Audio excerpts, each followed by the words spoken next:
ఒక్కసారి polling బూతులను capture చేసినటువంటి YCP ఓట్లు కూడా వైసీపీకి సంబంధించినటువంటి అభిమానులు కూడా ఓట్లు వేసుకోవడానికి వీలు లేకుండా అక్కడ చొరబడినటువంటి పచ్చమూక ఏ రకంగా రిగ్గింగ్ చేస్తోంది, ఎవరెవరు ఏ రకంగా దూరారనేది ఒకసారి స్క్రీన్ పైన చూద్దాం.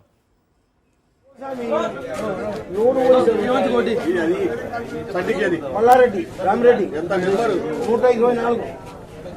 124 వయసు ఎక్కువ ఉంది.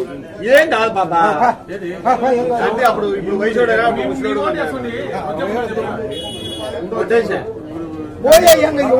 అయిపోయి ఏదును పట్టించన్న ఎవరు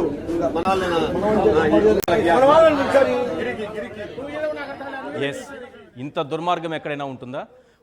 దొంగ ఓటు వేసుకోవడానికి అక్కడ ఓటర్లను ఏర్పాటు చేసుకుని బయట ప్రాంతాల నుంచి తీసుకొచ్చి ఎంత దుర్మార్గంగా అంటే ఏజ్ గ్యాప్ ఉంది కదా ఎలా అని కూడా అక్కడికి వచ్చినటువంటి రిగ్గింగ్ చేసేటటువంటి దొంగ ఓటు వేసేటటువంటి వ్యక్తి అడిగితే ఏం కాదు అంతా మనం చూసుకుంటామని చెప్తున్నటువంటి పరిస్థితి.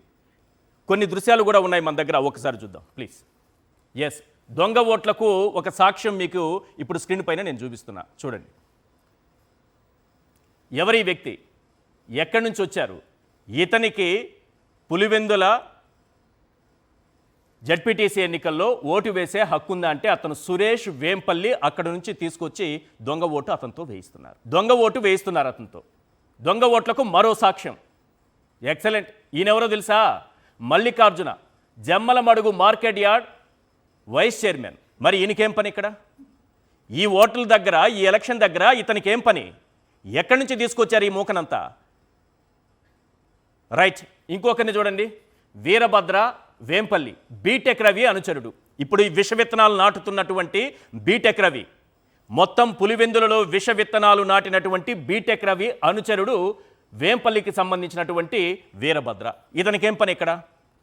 కానీ ఈ విష విత్తనం గుర్తుపెట్టుకోవాలి, బీటెక్ రవి అయినా ఆదినారాయణ రెడ్డి గారైనా వీళ్ళిద్దరైనా ఇంకా వాళ్ళతో కలిసినటువంటి మోకైనా అందరూ గుర్తుపెట్టుకోవాల్సింది, వాళ్ళు నాటినటువంటి ఈ విష విత్తనం విషవృక్షం అవుతుంది, త్వరలో విషవృక్షం అవుతుంది. ఇలాంటి వాళ్ళని తీసుకొచ్చి సామాన్యులకు ఓటు హక్కు లేకుండా చేసి వాళ్ళు పోలీసుల కాళ్ళు పట్టుకుని మరి మా ఓటు హక్కు మమ్మల్ని వినియోగించుకొనివ్వండి సార్ అని కాళ్ళు పట్టుకునేటటువంటి దౌర్భాగ్య పరిస్థితి ఏర్పడింది. ఎవరి మోకంతా? ఎక్కడి నుంచి వచ్చారు? వీళ్ళకి ఓటు హక్కు ఉందా ఇక్కడ? ఈ ప్రాంతానికి సంబంధించిన వాళ్ళ? ఇలాంటి వాళ్ళనంతా లారీల్లో జీపుల్లో తీసుకొచ్చి ఓట్లు వేయించుకుంటున్నారు. అసలైన ఓటర్లని పోలీసులు అడ్డుకుంటున్నారు. ఓటు వేసే హక్కు సామాన్యుడికి లభించలేదు.